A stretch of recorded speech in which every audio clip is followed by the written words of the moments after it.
My name is Marissa Cole, and the day that changed everything began as a birthday. It was my stepdaughter Lily's 9th birthday. I had spent 6 weeks planning it, every detail, every color, every small thing that might make her feel celebrated. The cake was chocolate with soft yellow frosting flowers, just like the one she had pointed to in a magazine weeks earlier. The living room of my grandmother's house was filled with balloons, ribbons, and the quiet hope that this time, things would be different. Lily wasn't my daughter by blood. I met her when she was 5, when I married her father. Even after the marriage ended 2 years later, I stayed. I fought quietly, legally, and completely to remain in her life because love, real love, isn't undone by paperwork. Lily was mine in every way that mattered. But my family never fully agreed. They were polite, always polite. The kind of polite that looks like acceptance from a distance but feels like distance up close. Lily learned early how to exist carefully in those spaces, watching, adjusting, making herself smaller so she wouldn't take up too much room. I told myself this birthday would change that. I was wrong. The gifts began piling up as guests arrived, bright wrapping paper, ribbons, laughter. At first glance, it looked like any child's birthday. But then I noticed something. Every gift had a name on it. None of them were Lily's. They were for the other kids, cousins, neighbors, anyone but the girl whose birthday it actually was. Lily noticed too. I saw it in the way she stopped going near the table, the way she drifted toward the edge of the room and stood quietly beside the bookshelf, watching her own party like she didn't belong in it. I was walking toward her when my sister, Vanessa, stood up. She had always known how to command a room. With a small, satisfied smile, she reached into her purse and pulled out a dollar bill, creased, torn, one corner missing, the kind most people would throw away. She held it out toward Lily. "Happy birthday," she said, her voice light but sharp underneath. "You deserve this because you're not part of this family." The room laughed, not everyone but enough. Enough for a 9-year-old girl to feel it. Lily didn't take the dollar. She just stared at it for a second, then looked at me. Her eyes were full, holding back tears with everything she had.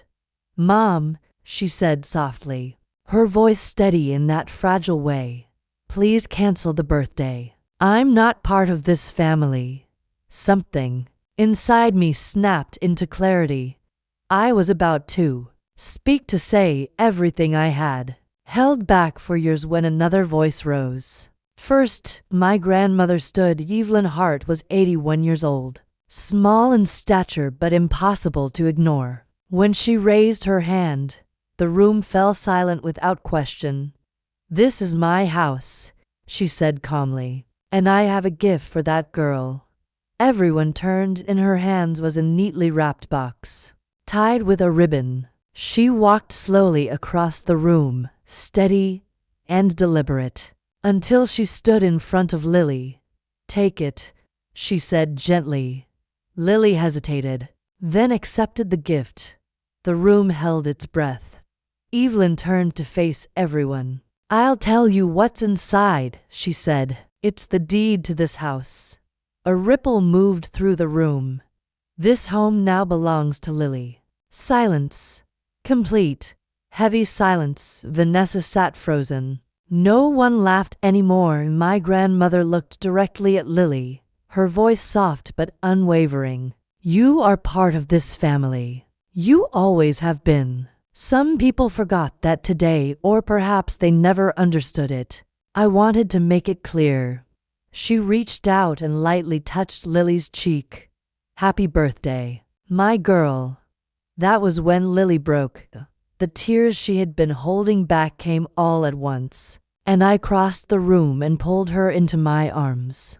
She held onto me tightly, like something inside her had finally been allowed to exist. The party ended differently than anyone expected. quiet, thoughtful, changed. In the days that followed, everything my grandmother said proved true.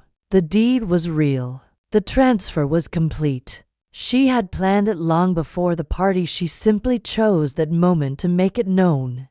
That evening, after the decorations were taken down and the house had grown quiet, Lily sat beside me with the unopened box in her lap. "She really gave me her house?" she asked. "She did," I said. She thought about it for a moment. "Because I'm part of the family." I smiled gently. "Because you've always been." Lily nodded slowly, absorbing it in that deep, quiet way children do. "I love her," she whispered. "She loves you," I said. "And so do I. That's never going to change." She leaned against me, and I wrapped my arm around her, holding her close. The birthday that almost broke her had become something else entirely.